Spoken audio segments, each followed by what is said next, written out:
Če bi ocenjevali razvitost kake športne panoge s kvadratnimi metri ustreznih objektov na število prebivalcev, bi bil tenis v Murski Soboti praktično neznan. Mesto vse do pred nekaj dnevi ni premoglo niti enega teniškega igrišča. Kljub temu je tamkajšnji teniški klub dobro delal.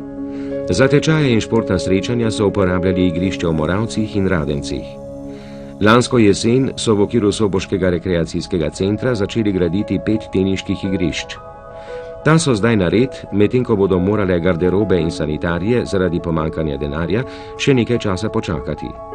Igrišča so klub veljala 35 milijonov dinarjev, pri čemer so jim sredstvi priskočile na pomoč krajevne skupnosti mesta in nekatere organizacije združenega dela, precejšen prihranek pa pomeni prostovoljno delo članov.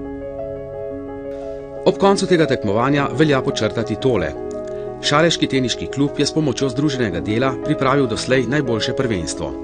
Odlično pripravljena, prelepa igrišča, prijazen sprejem, sojenje brez napake, bogate nagrade, izdelki Gorenja in modnega salona in dober tenis. V Titovem Velenju se je končalo letošnje državno mladinsko prvenstvo v tenisu. Ob odlični organizaciji sta si pri posameznikih naslova priborila Mihajlović Crvena zvezda in Ercegovićeva Split.